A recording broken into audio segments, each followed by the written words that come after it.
അഹാന കൃഷ്ണയും നിമിഷ് രവിയും പ്രണയത്തിലാണെന്ന തരത്തിലുള്ള റിപ്പോർട്ടുകൾ നേരത്തെയും പ്രചരിച്ചിരുന്നു. ഒന്നിച്ചുള്ള ചിത്രങ്ങളും വീഡിയോകളുമെല്ലാം തുടക്കം മുതലേ ചർച്ചയായി മാറിയതുമാണ്. സിനിമ സ്വപ്നം കണ്ടു നടക്കുന്ന കാലം മുതലുള്ള സൗഹൃദമാണ് ഇവരുടേത്. ഇവന് സിനിമയിൽ ഭാവിയുണ്ട്, വലിയ ആളായി മാറുമെന്ന് അന്ന് പ്രവചിച്ചതാണ് അഹാന. നിമിഷിന്റെ ഛായാഗ്രഹണ മികവിനെക്കുറിച്ച് പറയുമ്പോഴുള്ള അഹാനയുടെ റിപ്ലൈ ഇങ്ങനെയാണ്: ഇരുവരും ഒന്നിച്ചുള്ള നിമിഷങ്ങൾ സോഷ്യൽ മീഡിയയിൽ ഇപ്പോഴും വൈറലാണ്. ചർച്ചകൾക്കും കുറവില്ല. അഹാനയുടെ വീട്ടിലെ ഫംഗ്ഷനുകളിലേക്കെല്ലാം നിമിഷിനും ക്ഷണമുണ്ടാവാറുണ്ട്. ദിയാകൃഷ്ണയുടെ കല്യാണത്തിനും മറ്റു പരിപാടികളിലുമെല്ലാം നിമിഷം സജീവമായിരുന്നു. നിങ്ങളുടെ കല്യാണം കഴിഞ്ഞോ എന്നായിരുന്നു അന്നത്തെ ചോദ്യങ്ങളെല്ലാം. ഇൻസ്റ്റഗ്രാമിലൂടെയായി നിമിഷ് ഇതേക്കുറിച്ച് പ്രതികരിക്കുകയും ചെയ്തിരുന്നു.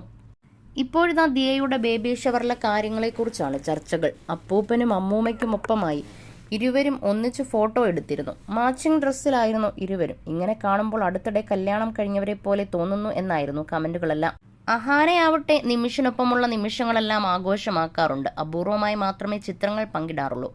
ബേബി ഷവർ വീഡിയോയിലോ ചിത്രങ്ങളിലോ ഒന്നും നിമിഷിനെ അഹാന ഉൾപ്പെടുത്തിയിരുന്നില്ല. സഹോദരിമാരുടെ ബ്ലോഗിലും ചിത്രങ്ങളിലുമെല്ലാം നിമിഷുണ്ടായിരുന്നു. അർജുനും നിമിഷും മിക്കപ്പോഴും ഒന്നിച്ചു തന്നെയായിരുന്നു.